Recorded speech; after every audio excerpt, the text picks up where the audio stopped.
징계는 무엇이며, 징계는 왜 하시며, 징계는 어떻게 하시는가, 그리고 징계할 때 우리는 어떻게 반응해야 하는가, 우리가 좀 같이 말씀을 통해서 생각해 보고자 합니다. 신명기 8장 5절에 보면 너는 사람이 그 아들을 징계한 같이 네 하나님 여호와께서 너를 징계하시는 줄 마음에 생각하고. 부모는 그 자녀를 징계합니다. 잘 되기 위해서죠. 이와 같이 하나님도 우리를 징계하신다고 말합니다. 히브리서 12장 6절에 보면 주께서 그 사랑하시는 자를 징계하시고 그가 받아들이시는 아들마다 채찍질 하심이라. 하나님은 사랑하는 자녀들을 징계하고 아들로 받는 자를 채찍질한다. 저는 저희 어머니가 저를 참 유난히도 제가 막내 아들이어서 그런지 참 많이 사랑하셨어요. 그걸 제가 느낍니다. 그럼에도 불구하고 매를 아끼지 않으셨어요. 매를 한번 들면 악소리가 나도록 저에게 매질을 하셨습니다. 근데 단 한 번도 어머니가 저를 매질한 것 때문에 어머니의 사랑을 의심해 본 적이 없습니다. 왜냐하면 어머니가 날 사랑해서 매를 때린다는 것을 제가 알고 있었기 때문이죠. 하나님도 사랑하는 자를 징계하시고 아들로 받아들이는 자마다 채찍질한다라고 말씀합니다. 8절에 보면 징계는 다 받는 것이거늘 너희에게 없으면 사생자요 친아들이 아니다. 오히려 징계를 하나님이 하지 않는다면 그 사람은 하나님의 자녀가 아닐 가능성이 많다, 이렇게 말합니다. 11절에 보시면 무릇 징계가 당신은 즐거워 보이지 않고 슬퍼 보이나 후에 그로 말미암아 연단을 받은 자들은 의와 평강의 열매를 맺느니라. 여러분, 징계는 하나님의 채찍입니다. 채찍 맞고 좋아할 사람이 아무도 없죠. 그래서 징계를 받을 때는 다 즐거워하지 않고 슬퍼하지만 그로 말미암아, 하나님의 징계로 말미암아 연단을 받은 자들은, 징계를 잘 견디고 받아들이는 자들은, 징계를 통해서 유익을 얻는 자들은 의와 평강의 열매를 맺게 된다, 그렇게 말합니다. 그래서 욥기 5장 17절에서는 이렇게 말합니다. 같이 읽어볼까요? 시작. 볼지어다 하나님께 징계받는 자에게는 복이 있도다. 자, 징계를 받는 자에게 뭐가 있어요? 복이 있어요. 그렇게 믿습니까? 하나님께 징계를 받는 것은 복이에요, 복. 왜냐하면 징계로 말미암아 유익을 얻죠. 징계로 말미암아 의와 평강의 열매를 맺어요. 우리가 의롭게 살 수 있고 그로 말미암아 평강을 얻기 때문에 징계가 복이다, 그렇게 말씀을 합니다. 근데 하나님은 하나님의 자녀들을 징계하지만 하나님의 자녀가 아닌 자들, 불신자들은 징계하지 않습니다. 그럼 불신자들은 어떻게 대하는가? 정죄합니다. 심판해 버립니다. 하나님의 정죄하는 두 가지 방법이 있습니다. 그 첫 번째는 내버려 두는 겁니다. 그야말로 노타치입니다. 하나님이 여러분을 터치해 주는 게 복입니까? 노타치가 복입니까? 터치해 주셔야 합니다. 내가 무슨 짓을 하든 하나님께서 네 마음대로 살아라 내버려 두면 그건 재앙입니다. 이런 사람은 하나님을 두려워할 줄 모릅니다. 그래서 정욕에 이끌려 삽니다. 그러다가 망합니다. 그래서 지옥불에 던져짐을 받는 거예요. 그런데 하나님은 작은 잘못만 해도 그때그때 오셔서 회초리를 들어서 우리의 볼태기를 때려준다든지 우리의 종아리를 때려주면 그것 때문에 정신을 차리고 우리가 유익을 얻는 겁니다.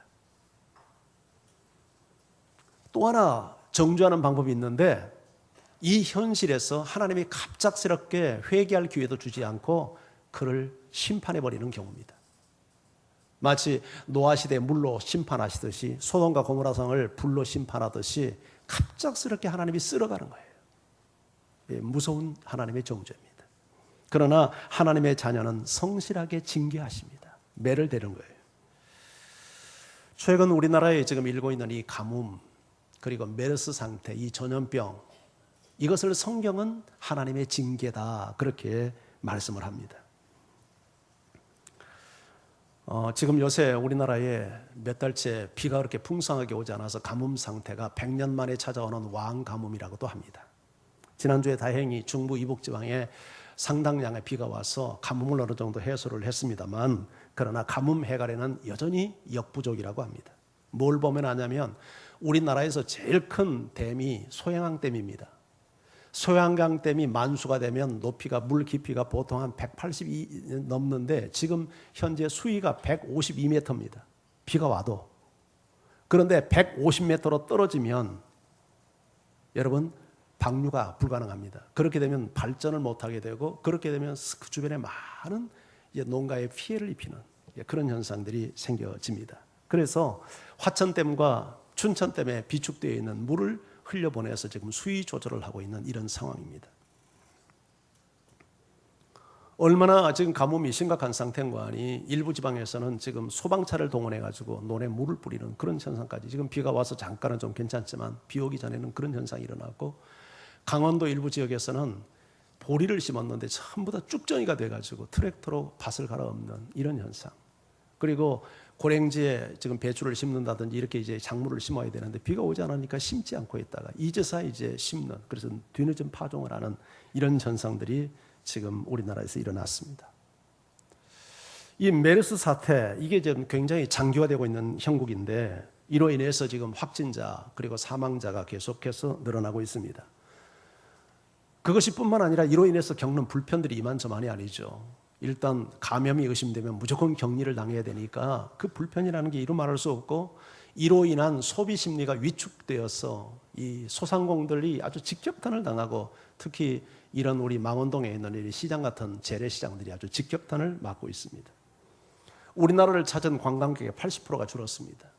그로 인해서 이 경제 이 문제가 심각한 문제가 돼서 야당 한 국회의원이 발표하는 것을 보니까 이 메르스 사태로 일어나서 지금 일어나는 이 경제 손실이 20조 원에 이른다고 합니다.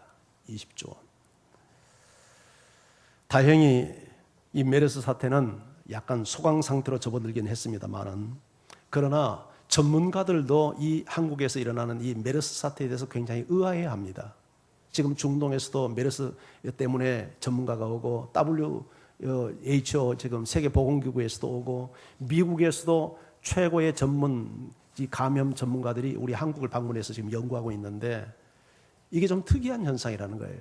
원래 이 메르스가 중동 사우디아라비아에서 발생을 했는데, 사우디아라비아에서 감염률이 0.6에서 0.8, 그러니까 한 사람이 감염되면 한 사람에게 겨우 옮길 정도인데 우리나라는 한 사람이 감염되면 40명을 옮겼어요. 이게 좀 특이한 현상이라는 거예요. 그래서 이걸 메르스라고 해서는 안 되고 이게 코로스라고 이렇게 좀 명명을 해야 될 형편이다, 그런 이야기도 나오고 있는 상황입니다. 참 이런 사태를 우리가 자연적인 현상이라고도 볼 수 있고, 과거에도 전염병이 있었기 때문에 그렇게 볼 수 있지만, 우리는 이러한 사태를 성경적 시각으로 좀 보기를 원합니다. 성경은 이 문제를 어떻게 바라보고 해석하는지 이 시간 같이 좀 보기를 원해요. 자, 오늘 본문 35절 성경을 같이 보기 원합니다. 함께 읽습니다. 시작. 만일 그들이 주께 범죄함으로 말미암아 하늘이 닫히고 비가 없어서 주께 벌을 받을 때에 이곳을 향하여 기도하며 주의 이름을 찬양하고 그들의 죄에서 떠나가든. 자, 만일 주께 범죄함으로 말미암아 어떤 일이 일어납니까? 하늘이 닫히고 비가 사라집니다. 비가 멈추는 것이 주께 범죄했기 때문에 오는 현상이래요. 그래서 주께 벌을 받을 때에, 하늘이 닫히고 비가 내리지 않는 것은 주께 벌을 받는 시간입니다. 여러분, 자, 그런가 하면 37절 말씀 내려가서 봅니다. 37절 시작. 만일 이 땅에 기근이나 전염병이 있거나 곡식이 시들거나 깐부기가 나거나 메뚜기나 황충이 나거나 적국이 와서 성읍을 에워싸거나 무슨 재앙이나 무슨 질병이 있든지 막론하고. 이 본문전 37절 같은 맥락에서 너희가 주께 범죄하여 주께서 벌을 내리는데, 지금 하늘을 닫아서 비를 멈추거나 또 계속해서 이 땅에 기근이 임하거나 전염병이 있거나 곡식이 시들고 깐부기가 나거나 메뚜기나 황충이 나거든 경제적인 큰 위기가 오는 거죠. 적국이 와서 성읍을 에워싸거나 전쟁이 나거나 무슨 재앙이나 무슨 질병이 있든지, 이것을 전부 다 하나님의 징계라고 지금 말씀을 하는 거예요. 여러분, 이 가뭄이 하나님의 징계라고 하는 것은 성경에도 여러 번 나타나는 현상인데, 아마 대표적 사례가 아합 시대에 일어난 3년 6개월의 가뭄일 거예요. 북쪽 이스라엘 왕 아합이 그 아내 이세벨의 영향을 받아서 우상을 숭배하고 하나님의 종들을 죽이고 불법을 자행을 합니다. 그러니까 하나님께서 엘리야를 통해서 하나님의 징계를 선언하죠.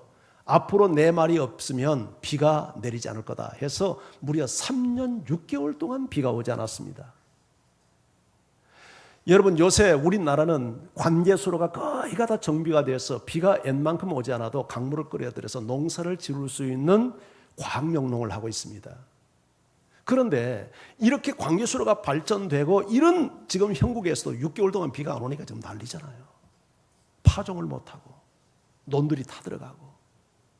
그런데 100% 천수답인 그 당시 이스라엘 환경에서 3년 6개월 동안 비가 안 왔어요. 비만 안 온 게 아니라 이슬도 안 내렸어요. 아마 초토화됐을 겁니다. 모든 것이 다 말라 죽었을 거예요. 더군다나 날씨가 중동에 가면은 장난이 아니지 않습니까? 40도, 50도 이렇게 올라가는 곳에서 3년 6개월 동안 비 한 방울, 이슬 한 방울 내리지 않아서 이게 뭐냐면 징계예요, 징계. 죄에 대한 하나님의 징계였어요. 성경에는 또 전염병으로 사람들이 징계받는 사례들이 많이 나타납니다. 민수기 16장에 보면 고라의 일당들이 광야에서 지도자 모세를 대항하고 그 권위에 도전을 합니다. 이것 때문에 하나님이 전염병을 보내서 고라 일당은 땅이 벌어져서 진이 나서 막 죽잖아요. 그리고 거기에 동조했던 사람들 14,700명이 전염병으로 죽어요. 메르스와 같은 전염병으로 그때도 죽어요. 메르스는 아니지만 이런 전염병으로 죽었어요. 민수기 25장에 보면 이스라엘 백성들이 광야를 여행해서 이제 가나안을 진군해 가는데 모압 백성들이 그게 두려워서 발람 선지자를 데려다가 저주를 부탁합니다. 그런데 하나님이 입을 막아버리는 거예요. 저주를 못하게 해요. 하나님의 백성들을 저주를 하도록 하나님이 허용을 안 하는 거예요. 그러니까 저주를 못하고 있으니까 그 대신 이제 전략을 하나 제시합니다. 그게 무슨 전략이냐면 미인계를 쓰라는 거예요. 미인계. 그래서 모압의 얼짱들을 전부 다 동원해가지고 남자들을 꼬실레이션합니다. 남자를 꼬시는 거예요. 그래가지고 성관계를 갖게 만들고, 그래서 또 그 우상숭배에 초청을 하고, 그래서 이스라엘 남자들이 그 광야 여행을 하다가 모압 여자들을 만나가지고 많은 사람들이 그 미인계에 속아가지고 가서 성적 타락을 하고 우상숭배를 하는 이런 일이 있었어요. 이것 때문에 하나님께서 전염병을 돌게 해서 24,000명을 죽입니다. 24,000명을 죽여요. 사무엘하 24장에도 보면 다윗이 하나님을 의지하지 않고 자기 군대를 의지하기 위해서 인구조사를 시킵니다. 이게 하나님이 기뻐하지 않는 일이었는 것을 다윗이 알면서도 강행을 해요.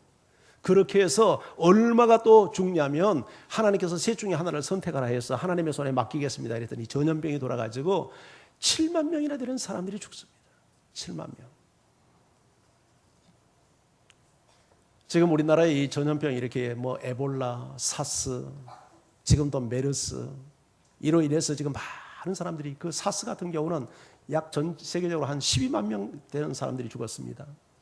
이 메르스 사태도 지금 중동에서도 많은 사람들이 죽고, 우리 한국에서도 워낙 우리가 지금 의료시설이 발달해서 이걸 이제 커버를 하니까 이 정도지, 만약에 옛날 구약시대처럼 사강에서 이런 일이 있다면 몇십만 명이, 이 인구가 이렇게 많은 상황에서는 아마 엄청난 그런 전염병에 대한 바이러스에 대한 지혜도 없는 상황이라면 전 세계적인 이게 재앙이 되지 않았겠습니까? 하나님은 그렇다면 왜 우리에게 이런 전염병과 이런 가뭄을 통해서 우리를 징계하실까요? 도대체 우리에게 무슨 죄가 있습니까? 저는 우리 국가적으로, 우리 민족적으로 하나님 앞에 죄가 있다면 가장 무서운 죄가 하나님을 인정하지 않는 죄라고 저는 생각합니다. 하나님을 인정하지 않아요. 하나님을 믿지 않는 사람이 이 땅에는 너무나도 많고, 그래서 우상숭배하고 하나님을 믿는다고 하는 사람들 가운데도 정말 하나님을 경외하고 하나님을 두려워하며 하나님의 임재 속에 사는 사람의 수가 얼마나 될지는 모르겠습니다. 하나님을 인정하지 않고 하나님을 무시하고 살 때 나타나는 현상이 뭐냐면 자기를 하나님의 자리에 올립니다. 반드시 그렇게 되어 있습니다. 내가 하나님이 되는 거예요. 내가 하나님이 된 사람은 자기 만족을 위해서 인생을 살도록 되어 있습니다. 자기 욕망을 충족시킵니다. 그렇게 하기 때문에 하나님이 없는 사람은 부패하고 소행이 가증하고 선을 행할 수 없는 거예요. 도덕적 부패가 반드시 뒤따르도록 되어 있는 겁니다. 그래서 거짓을 행하는 거예요. 왜 우리 사회가 그렇게 법으로 차단을 해도 왜 부정을 저질러서 왜 형무소하는 사람들이 이렇게 많고 정치권도 힘 좀 가졌다는 사람들이 다 부정을 행합니까? 그게 우리의 죄성이죠. 하나님을 인정하지 않는 사람, 하나님을 두려워할 줄 모르는 사람은 반드시 이렇게 도덕적인 죄를 짓도록 돼 있어요. 자신의 욕망을 충족시키기 위해서 저지르는 또 하나의 범죄가 성적인 타락이에요. 성적인 타락. 이게 어느 사회나 마찬가지입니다. 예나 지금이나 예외가 없습니다. 사람들이 힘있고 돈이 있으면 자기 인생을 즐기려고 듭니다. 근데 인생을 즐기는 최고의 짜릿한 맛이 이게 성적인 죄예요. 그래서 수많은 사람들이 성적인 죄에 탐닉합니다.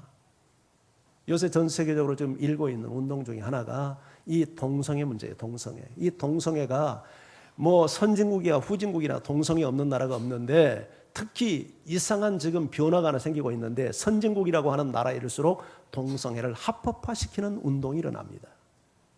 미국에서도 여러 주에서 동성애를 합법화하고 있어요.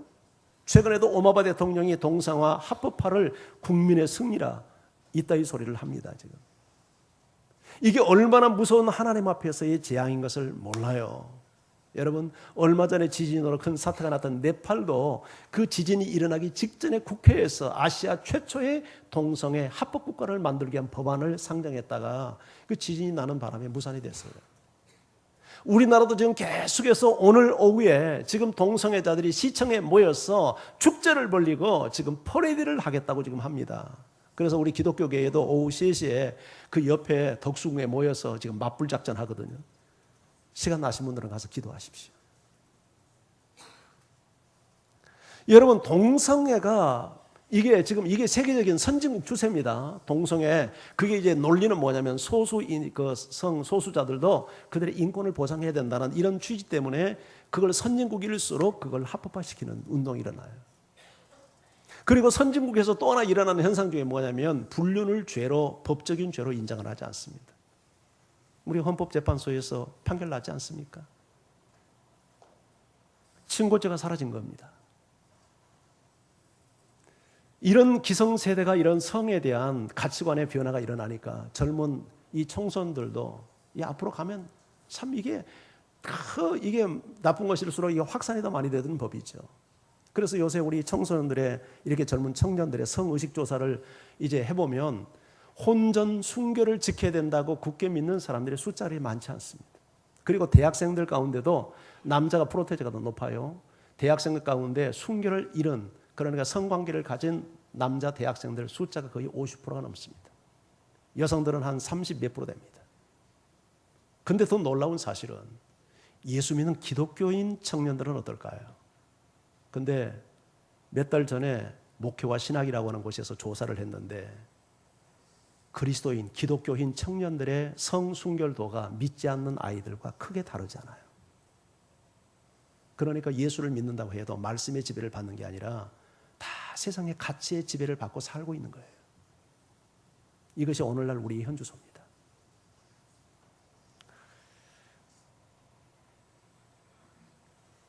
요새 기혼자들은 어떻습니까? 기혼자인 여러분은 어떻습니까? 순결하십니까? 기혼자들 가운데도 애인 없는 사람이 없다며요. 여러분도 그렇습니까? 이게 우리가 망할 징조입니다. 예수 믿는 사람들이 그렇게 살면 반드시 하나님은 징계합니다. 민족을 징계하고 나라를 징계하고 개인을 징계합니다. 하나님은요, 하나님을 만홀히 여기는 자를 절대 그냥 두지 않습니다. 과거에는 우리가 과거보다 좀 먹고 살만하면서 더 점점 하나님을 떠나고 있어요. 우리가. 하나님을 떠나니까 도덕적인 타락이 오는 겁니다. 성경은 이렇게 경고합니다. 신명기 8장 12절 14절. 내가 먹어서 배부르고 아름다운 집을 짓고 거주하게 되며 또 내 소와 양이 번성하며 내 은금이 증식되며 내 소유가 다 풍부하게 될 때에 내 마음이 교만하여 내 하나님 여호와를 잊어버릴까 염려하노라. 먹고 살만하면 다 하나님이 있는다는 거예요. 하나님이 누구야? 멸시한다는 거예요. 17절 내가 마음에 이르기를 내 능력과 내 손의 힘으로 내가 이 재물을 얻었다 말할 것이라. 교만 떤다는 거죠. 다 이게 내 능력, 내 힘, 내가 뭐 잘나서, 내가 똑똑해서, 내가 능력이 있어서 이렇게 사는 거지, 이렇게 까분다는 거예요. 18절 네 하나님 여호와를 기억하라. 그가 네게 재물 얻는 능력을 주셨습니다. 재물 얻는 능력을 누가 줬습니까? 하나님이 줬어요.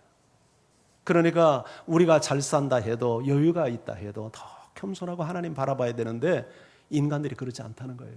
교만을 떨면서 자기가 하나님의 위치에 자기를 세워놓고 자기 만족과 자기 기분을 위해서 인생을 살고 그래서 도덕적 타락에 자기 몸을 던지고 이렇게 산다는 거예요. 19절은 이렇게 말합니다. 내가 만일 네 하나님 여호와를 잊어버리고 다른 신들을 따라 그들을 섬기며 그들에게 절하면 내가 너에게 증언하노니 그 뒤에 있는 말 같이 읽어봐요. 시작. 너희가 반드시 멸망할 것이에요. 누구 말씀이죠? 하나님 말씀이에요. 하나님 버리면, 하나님도 잊어버리면 너 반드시 죽는다. 너 망한다. 내가 너를 반드시 멸망시킬 거야. 그렇게 말씀하는 거죠. 20절 계속해서 봅니다. 여호와께서 너희 앞에 멸망시킨 민족들 같이 너희도 멸망하리니 이는 너희가 너희 하나님 여호와의 소리를 청종하지 아니함이라. 왜 하나님께서 이방인들처럼 하나님의 백성들을 하나님께서 멸망시키겠다고 합니까? 하나님의 말씀에 귀를 기울이지 않고 순종하지 않는 거예요. 청종하지 않아요. 그래서 하나님께서 하나님의 백성들도 쓸어버리겠다는 거예요. 징계하겠다는 거예요. 여러분 등 따시고 배부를 때 겸손하기를 바랍니다. 내 능력으로 사는 것처럼 교만 떨지 않기를 바랍니다. 인생이 뭐야 하면서 인생을 즐기기 위해서 죄를 탐닉하고 그런 헛된 생각을 갖지 않기를 바랍니다. 하나님이 징계하기 때문입니다. 대한상공회의소에서 우리나라 경제를 지금 어떻게 비유했냐면 미끄러운 경사만에 서 있는 경제 이렇게 비유를 했어요. 한번 영상을 해보십시오. 미끄러운 경사면에 지금 경제가 아슬아슬하게 발 한번 까딱 잘못 들으면 추락하는 이게 지금 우리 한국 경제랍니다. 미끄러운 경사면에 서 있는 경제. 우리가 우리나라의 경제를 우리 힘으로 지킬 수 있다고 생각합니까? 이 나라의 경제학 박사가 얼마이며 얼마나 많은 두뇌와 연구원들이 이 나라의 경제 발전을 위해서 노력하고 있습니까? 그런데도 우리나라 경제 지표는 계속해서 지금 하향세입니다. 일본이 과거 20년 잃어버린 세월을 보냈듯이 우리 한국도 지금 그를 뒤따르고 있어요. 계속해서 경제 성장 목표가 지금 다운입니다. 금년에도 우리나라 경제 성장 목표를 3.8%로 국가에서 정했어요. 연초에. 그런데 얼마 전에 하향 조정했습니다. 3.1%로. 원래 2%대로 지금 하향이 돼야 조정이 되어야 되는데 그렇게 되면 너무 이제 우리 국민들의 이 심리가 위축당할까 봐서 3.1%로 조정을 했는데 그것도 천문학적인 돈을 투입을 시킬 때 지킬 수 있는 수치라고 합니다. 왜 하나님께서 이 민족에게 우리에게 이런 고난을 허용하실까요? 왜 이런 어려움을 허용하실까요? 분명히 우리에게 말씀하시고자 하는 하나님의 어떤 음성이 있다고 봐요. 어떻게 해야 합니까? 어떻게 해야죠? 하나님께서 하늘을 닫아 비를 내리지 않고 이처럼 전염병이 돌게 만들고 이처럼 경제적인 추락을 허락하고 사람들이 열심히 노력하지만 앞이 보이지 않고 미래가 보이지 않고 수많은 젊은이들이 실직을 하고 지난 5년 사이에 대학을 나온 대학생들이 취직할 수 있는 좋은 일자리 25만 개가 사라졌답니다. 왜 이런 일이 우리에게 일어나야 합니까? 어떻게 해야 합니까? 오늘 성경은 세 가지 처방을 우리에게 제시합니다. 그 첫 번째는 기도해야 합니다. 기도해야 합니다. 35절 말씀을 같이 읽겠습니다. 시작. 만일 그들이 주께 범죄함으로 말미암아 하늘이 닫히고 비가 없어서 주께 벌을 받을 때에 이곳을 향하여 기도하며. 너희가 주께 범죄함으로 하나님이 하늘을 닫아버리고 비를 내리지 않고 하나님이 너에게 벌을 내릴 때 징계할 때 너희는 이곳을 향하여 성전을 향하여 하나님을 향하여 기도하라. 삶이 힘들고 하나님이 내 인생을 징계하고 하나님이 이 나라를 징계할 때 우리가 해야 될 일이 뭐냐면 우리가 국가적으로 교회적으로 개인적으로 무릎을 꿇어야죠. 무릎을 꿇어야죠.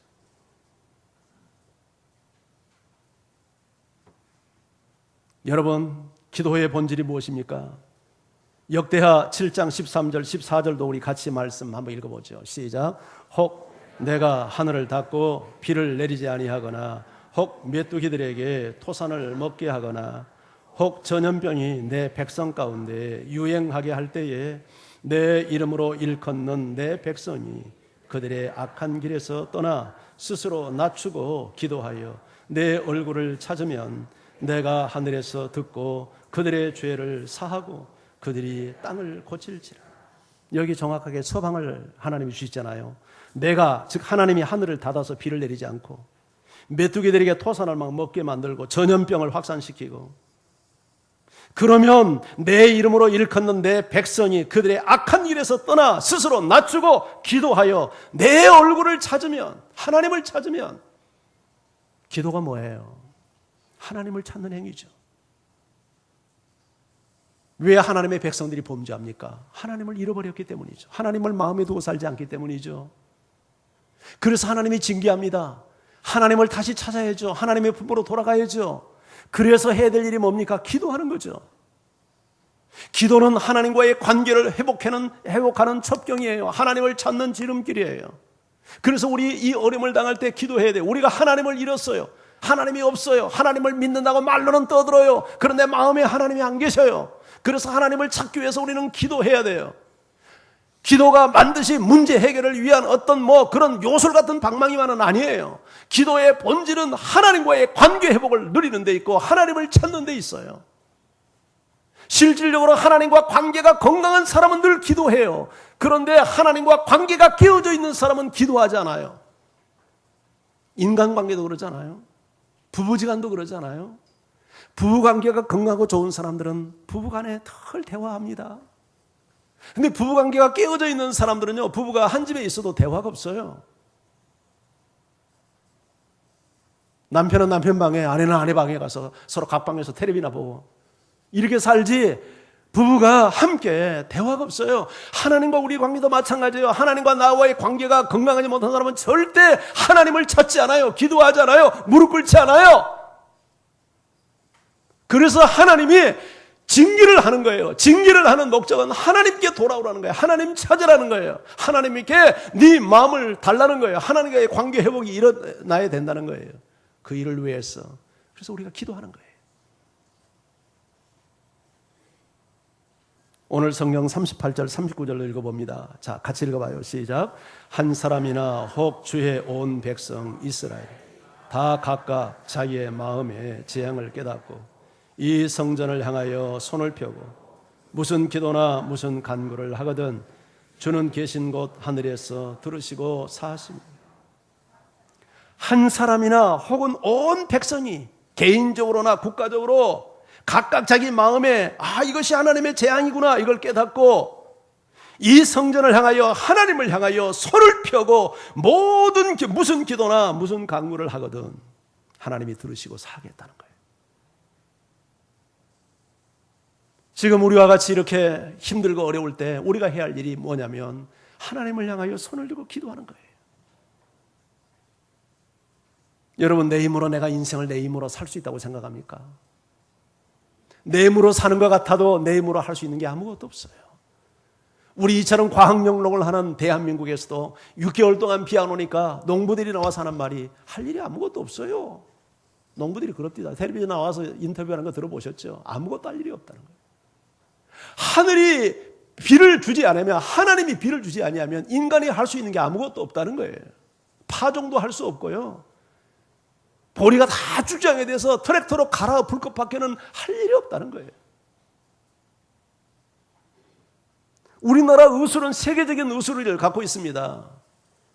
그런데 지금 보십시오. 치료를 해야 될 병원에서 병을 확산시키고 있고 병을 잡아야 될 의사가 우주복 같은 방진복을 입고도 여러분 감염을 당하는 이런 일이 이게 예사로운 일입니까? 왜 이런 일이 일어나야 됩니까? 하나님은 우리로 하여금 하나님을 찾기를 원하는 겁니다. 교만 들지 마라 이놈들아. 까불지 마라 이놈들아. 네 힘으로 인생 사는 것 아니다. 나를 찾아라. 진리 앞에 돌아와라. 하나님이 초청하는 거예요. 세계 제2차 대전 때 동양에서는 일본이 전쟁을 일으키고 유럽에서는 독일이 전쟁을 일으켰습니다. 초토화됐습니다. 일본과 이 독일은요 지금도 보면 분위기가 비슷합니다. 제가 전 세계를 다 돌아다니지 않았지만 몇 나라 본 나라 중에 거리가 깨끗하고 질서정연하고 권위에 대해서 참 이렇게 잘 따르고 자기 책임을 잘 감당하는 나라는 독일과 일본이에요. 독일 한번 가보세요. 전 국토가 완전 정원처럼 정돈되어 있습니다. 일본도 가면 그래요. 그들의 국민성이 참 대단합니다. 길거리에 휴지 하나 던지는 사람이 없어요. 우리 교회 앞에도 하루만 쓸지 않아도 담배 꽁초가 수두룩해요. 어떤 인간들이 와서 이 교회 앞에서 담배 피우고 그렇게 담배 꽁초 버리는지. 국민의식이 없어요. 이래가지고 절대 일본 못 이깁니다. 그래서 일본에게 지배당하는 거 아니에요. 그러면서도 정신을 못 차리고 일본 욕이나 하고 뭐 독도는 우리 땅이라고 주장이나 한다고 독도가 우리 땅 됩니까? 질서 하나 지키지 못하면서. 그들이 나라를 생각하는 의식 자체가 수준이 달라요. 제2차 세계대전이 났을 때 완전 일본이 그 조그마한 섬나라가 이 동남아를 완전 다 지배했지 않습니까? 겁도 없이 미국하고 덤벼였잖아요. 그러다가 깨진 거죠. 독일도 마찬가지입니다. 유럽을 다 점령했습니다. 섬나라 영국 하나 남았어요. 영국이 부들부들 떨고 있습니다. 그때 여왕이 두 지도자에게 대국민 연설을 부탁했습니다. 그 두 지도자는 그때 탁월한 정치 지도자 윈스턴 처칠이고 한 사람은 존경받는 종교 지도자 윌리엄 템플 주교였습니다. 두 사람이 라디오 방송을 합니다. 온 국민이 라디오에 볼륨을 올리고 두 지도자의 연설에 귀를 기울입니다. 그런데 그렇게 연설하자고 짜고 한 것도 아닌데 마지막 결론은 두 지도자가 똑같은 결론을 내렸습니다. 지금은 우리가 하나님을 바라봐야 될 시간이고 지금은 우리가 하나님께 기도할 시간입니다.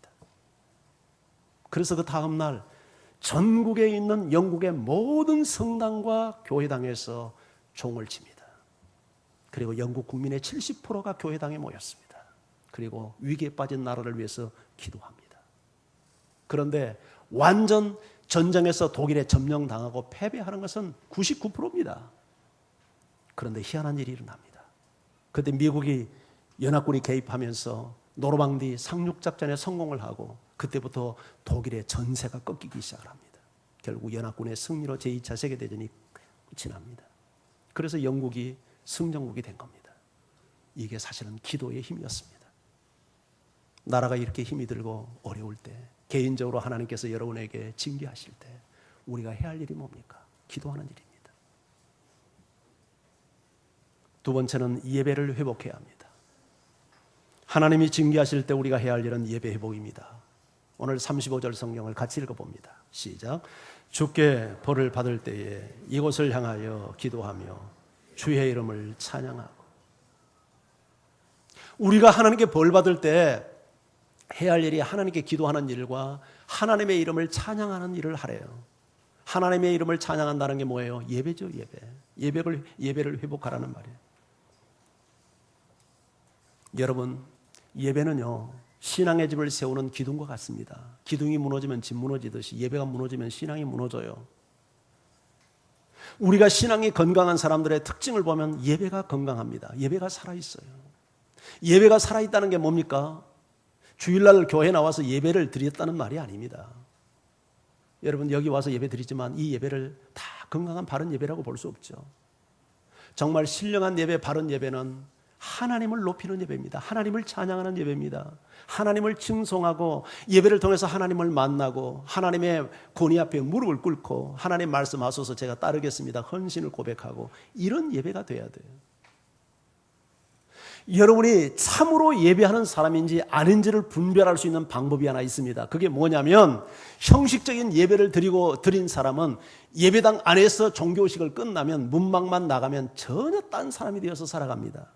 그런데 여기서 정말 하나님을 만나고 하나님 앞에 연락된 바른 예배를 드리고 나간 사람은 똑같이 교회당 밖에 나가서도 동일한 예배의 삶을 삽니다. 이게 참된 예배자의 증표예요. 어떻습니까, 당신은? 그런데 많은 사람들이 교회당 안에서 예배를 드리고 간다고 하지만 전혀 예배자의 삶을 살지 않습니다. 가정에 들어가서 깽판 치고 살고, 직장에 나가서 깽판 부리고 살고. 여러분, 우리 그렇게 살지 않습니까? 그 마음에 하나님이 없어요. 하나님이. 오늘 여기서 하나님을 만난 그 충격과 감동을 어떻게 문만 열고 나가서 그렇게 잊을 수가 있어요? 예배가 안 되는 거예요. 예배를 안 드리니까 그렇게 사는 거예요. 예배를 드리는 사람이 어떻게 나가서 하나님의 성호를 찬양하고 하나님을 인격적으로 만난 사람이 어떻게 겁도 없이 그렇게 죄짓고 돌아다니고 살아요? 있을 수 없는 얘기죠. 왜 가정이 그렇게 힘이 들고 어렵습니까? 우리가 가정에서 하나님을 예배하지 않기 때문이죠. 하나님을 정말 예배해 보세요. 하나님을 두려워하고 하나님의 말씀 앞에 무릎을 꿇고 그 소리를 청종하며 살아보세요. 가정이 그처럼 지옥 같은 환경이 되겠습니까? 당신 마음대로 이렇게 여러분 불의를 행하며 살 수 있겠습니까? 불가능하죠. 근데 왜 세상에 나가서 죄 짓고 사냐면 전혀 하나님을 예배해 본 경험이 없으니까요.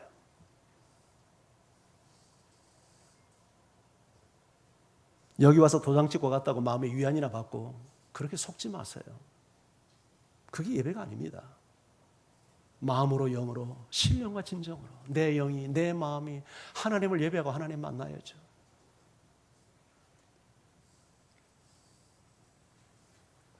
이스라엘 역사 속에서 영적으로 가장 어두웠던 시대가 사사시대입니다. 그런데 이 사사시대의 특징이 뭐냐면 예배가 다 죽어있는 시대였어요. 350년 동안 예배가 다 죽어있어요.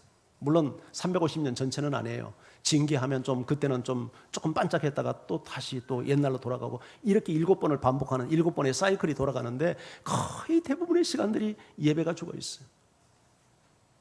예배가 죽어있으니까 이 성막에서 각 처소에서 모든 이 11지파를 돕기 위해서 레위 지파를 분산을 시켜서 돕게 했는데 예배가 죽어 있으니까 예배 드리러 오는 사람이 없고 예배를 드리기 위해서 헌금도 하지 않으니까 레위 사람들이 먹고 살 길이 없으니까 전부 다 레위 사람들이 성문전에서 일을 못하고 전부 다 먹고 살기 위해서 구걸을 하러 돌아다니는 일이 사사기에 나타납니다. 그 당시 얼마나 예배가 죽어있는 거 아니 예배를 인도하는 소위 성직자라고 하는 레위 지파 사람들이 처벌 얻었어요. 처벌. 목사가 처벌 얻고 산다면 여러분 인정할 수 있겠습니까? 근데 레위인이 처벌 얻었어요. 근데 어느 정도냐면 그 첩이 또 가서 음행을 합니다. 그리고 집을 나가요. 그러니까 이 레위인이 첩을 데리기 위해서 그 친정을 또 찾아가서 또 데리고 옵니다. 데려오다가 길이 저물었어요. 날이 저무니까 그 지역이 여부수 지역을 통과하는데 여부수가 지금 예루살렘이거든요. 그 옛날 그 당시에 사사시대에 그 여부수는 이방인들이 그 가나안 원주민들이 살고 있는 동네니까 기왕이면 우리가 우리 동족들한테 가서 찾아서 기브아를 찾아갑니다. 그 기브아가 베냐민 지파가 사는 사람들인데 여러분 기브아 거기에 갔더니 더 위험해요. 더 위험해. 동네 사람들이 달려들어가지고 성관계를 하겠다고 레위인 그 성직자 그 사람을 성관계를 하겠다고 달라붙는 거예요. 세상에. 그러니까 이 레위 사람들이 자기 첩을 내줍니다. 문을 걸어 잠그고 첩을 내주니까 동네 사람들이 밤새도록 이 첩을 윤관을 해가지고 새벽녘에 돌려보내는데 얼마나 못된 짓을 많이 했는 거 아니. 아침에 나가보니까 여자가 죽어 있는 거예요. 이게 사사시대 얘기예요. 사사시대. 예배가 완전 죽어 있어요. 예배가. 사사시대 여러분 마지막 그 사사시대 말에 종교 지도자가 누구냐면 엘리 아닙니까? 엘리. 그 유명한 엘리. 이 엘리가 얼마나 이게 영성을 잃어버린 이 지도자인고 하니 하나님의 음성도 듣지 못하고 영도 분별을 못하는.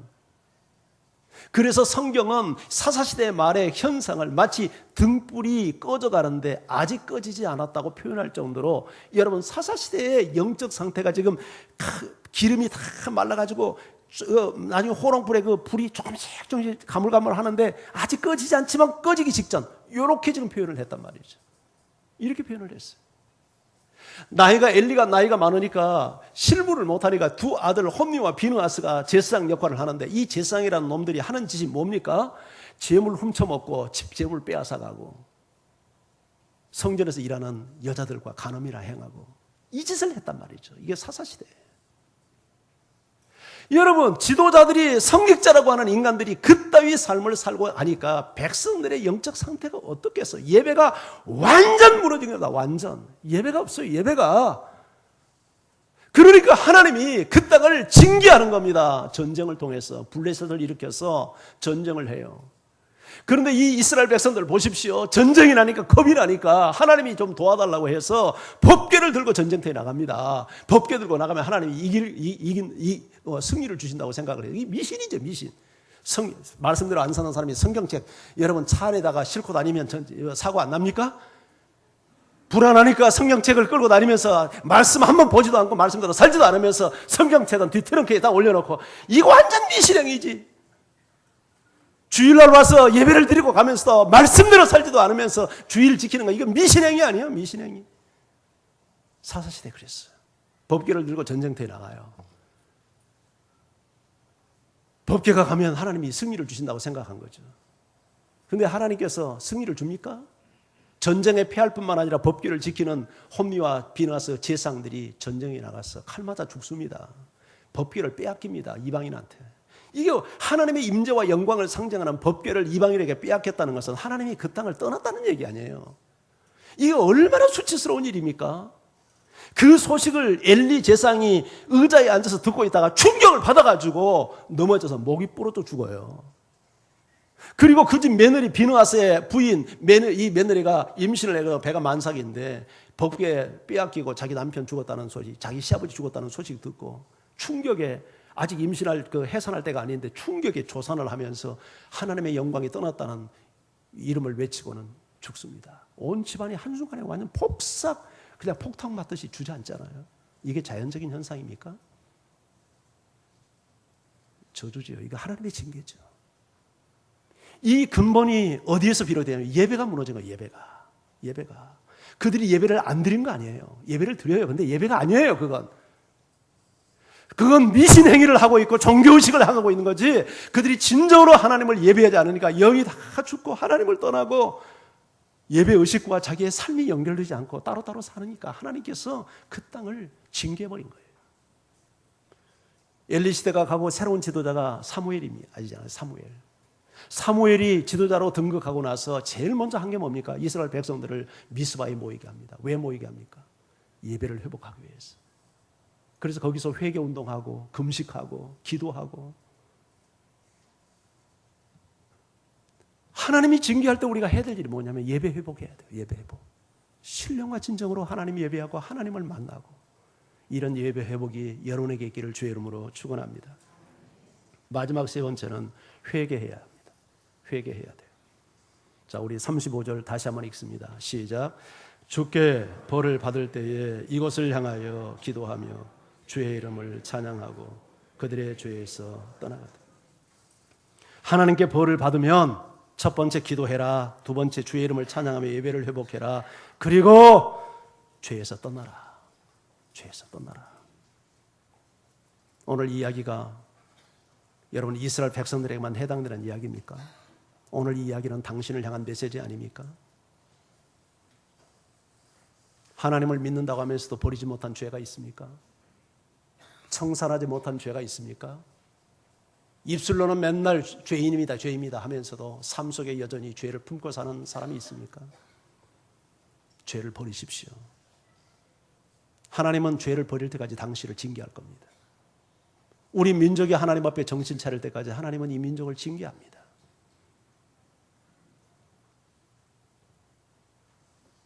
우리가 죄를 버릴 때 비로소 하나님은 이 땅을 치유하실 거예요. 자, 36절 다시 한번 읽어봅니다. 시작. 주는 하늘에서 들으사 주의 종들과 주의 백성 이스라엘의 죄를 사하시고 그들이 마땅히 행할 선한 길을 가르쳐 주시오니 주의 백성에게 기업으로 주신 주의 땅에 비를 내리시옵소서. 오늘 본문 내용은 원래 솔로몬의 기도입니다. 그러나 솔로몬의 기도지만 이것은 우리의 삶의 원리를 말하고 있어요. 우리가 하나님의 징계를 받을 때 기도를 회복하고 그래서 하나님과의 관계를 회복하고 예배를 회복하고 죄를 떠나면 주는 하늘에서 들으사 주의 종들과 주의 백성의 이스라엘의 죄를 사해 주시고 그들이 마땅히 행할 선한 길을 가르쳐 주시며 주의 백성에게 기업으로 주신 주의 땅에 비를 내리시옵소서. 우리가 하나님과의 관계를 회복해야 이 땅을 치유하는 겁니다. 이 땅을 회복시켜 주시는 겁니다. 저는 내일부터 한 달 동안 안식월을 가지려고 합니다. 안식월 동안 저는 더 깊게 주님과 교제하기 원합니다. 더 깊게 저는 주님과 앞에 기도하기 원합니다. 그래서 한 달 후에 더 신령한 모습으로, 영적인 모습으로 여러분을 만나기를 원합니다. 저를 위해서 기도해 주시고 저와 함께 기도해 주시기를 원합니다. 여러분에게 특별히 당부합니다. 규칙적인 기도의 시간을 가지십시오. 그리고 성령 안에서 무시로 기도하십시오. 할 수 있다면 교회에 나오셔서 기도의 자리를 지키십시오. 새벽 기도의 자리를 지키십시오. 금요 기도의 자리를 지키십시오. 그리고 정말 예배를 회복하십시오. 그리고 거룩한 삶을 사십시오. 그래야 할 때 하나님께서 이 민족과 당신을 치유해 주실 것입니다. 우리 찬양하면서 함께 나가십시다.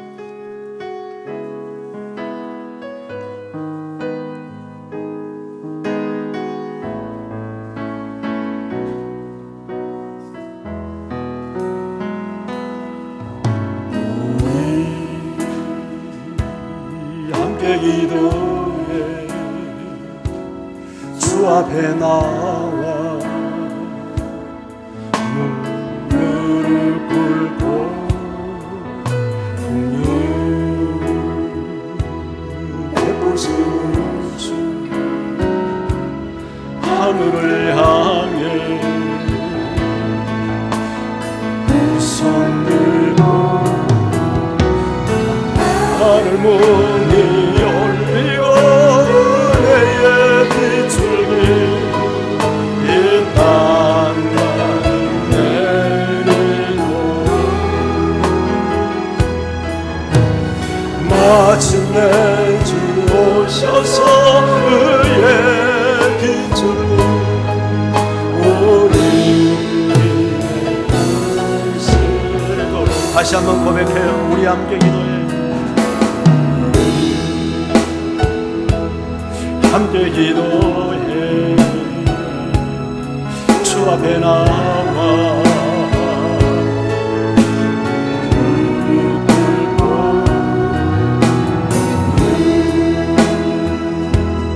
베푸시는 주 하늘을 향해 두 손 들고 하늘 문이 열리고 은혜의 빛줄기 이 땅까지 내리고 마침내 주 오셔서 의의 빛줄기 우리 위에 부시고 하늘 문이 열리고 하늘 문이 열리고 은혜의 빛줄기 이 땅까지 내리고 마침내 주 오셔서 의의 빛줄기 우리 위에 부시고 시간같이 우리 기도하기 원합니다. 하나님, 가뭄으로 전염병으로 이 땅을 징계하신 하나님, 우리를 하나님께 돌리시기 위한 징계인 줄 압니다. 기도하게 하옵소서. 우리가 기도로 하나님을 다시 찾고 하나님과의 관계를 회복하게 하옵소서. 예배를 회복하여 하나님과의 관계를 회복하는 하나님의 사람들 되게 해달라고. 우리가 형식적인 예배가 아니라 하나님과 앞에 마음을 드리고 영을 드리는 인격적 예배가 될 수 있도록, 그리고 오늘 여기서 드리는 이 신령한 예배가 내 삶의 현장으로 이어지는 예배자가 될 수 있도록, 그리고 이 예배를 드리고 나갈 때 우리가 죄를 끊어버리고 죄를 절단하는 이 놀라운 결단을 함으로 우리에게 임하는 이 징계를 속히 치유의 손길로 바꿀 수 있도록 도와달라고. 이 시간 다 같이 우리 기도하며 하나님 앞에 함께 나갑니다.